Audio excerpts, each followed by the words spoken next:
میں قرآن پاک کا آج مطالعہ کر رہا تھا تو میرے سامنے چند آیات آئیں، تو میں نے یہ دیکھا کہ یہ اس کی بنیاد کیا ہے، یعنی یہ جو اتنی سخت وعیدات ہیں اس کی بنیاد کیا ہے۔ تو جب میں نے اس کو اوپر سے پڑھا تو اس کے اندر جو ایک بری صفت کا ذکر تھا وہ مکر کا تھا۔ میں نے کہا یہ مکر جو جانور کی صفت ہے، جس بندے کے اندر ہو اللہ کی طرف سے اتنے عذاب اس بندے پر آتے ہیں۔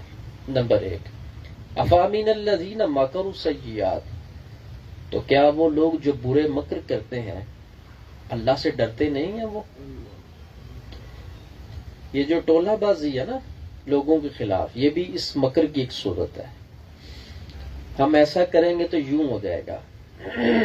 خاندانوں میں یہ بڑا سلسلہ چلتا ہے، مکر بازی، فریب بازی، دھوکہ بازی، یہ چلتا ہے، یہ بھی سلسلہ۔ تو اللہ تعالیٰ نے فرمایا ڈرتے نہیں ہیں وہ لوگ جو مکر کرتے ہیں۔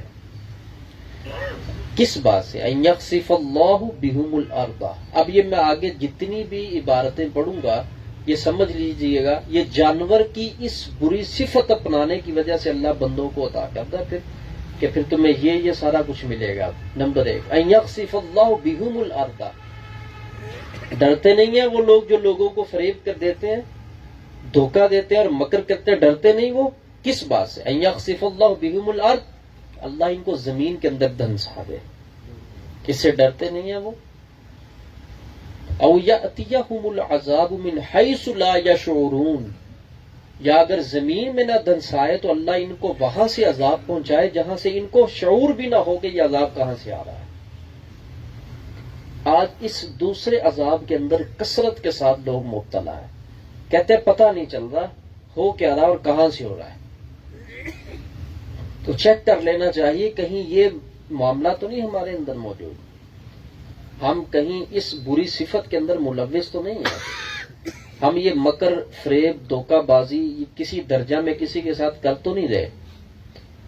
کیوں؟ اللہ تعالیٰ نے فرمایا من حیث لا یشعرون، تمہارا شعور بھی وہاں تک نہیں پہنچ سکے گا کہ عذاب آ کہاں سے رہا۔ نمبر 2، او یاخذہم فی تقلبہم فما ہم بمعجزین، اچھا اگر میں ان کو چاہوں تو زمین میں دھنسا دوں، ان کو ڈرنا چاہیے۔ اگر میں یہ نہیں کروں گا تو پھر ایسی جگہ سے ان کو عذاب دوں گا ان کو پتہ بھی نہیں چلے گا عذاب آ کہاں سے رہا ہے۔ اگر یہ بھی نہیں تو فرمایا میں ایسا بھی کر سکتا ہوں، او یاخذہم فی تقلبہم فما ہم بمعجزین، یا انہیں چلتے پھرتے میں پکڑ لوں گا، وہ اللہ کو تھکا نہیں سکتے، چلتے پھرتے ہوں گے میں ان کو پکڑ لوں گا۔ درد، تکلیف، خوف، پریشانی، کسی بھی ایسے معاملے میں ان کو پکڑ سکتا ہوں، یہ چل پھر رہے میں ان کو پکڑ لوں گا۔ فرمایا یہ بھی میرے عذاب کی تیسری صورت ہے، یا ان کو زمین کے اندر دھنس دوں، اگر یوں نہیں تو ایسی جگہ سے عذاب دوں ان کو پتہ نہ چلے، جہاں سے مرضی حساب لگواتے رہے یہ ہو کیا رہا ہے، کسی کے حساب میں کوئی چیز نہیں آئے گی کیونکہ یہ اللہ کے حساب میں پکڑا جا چکا ہے۔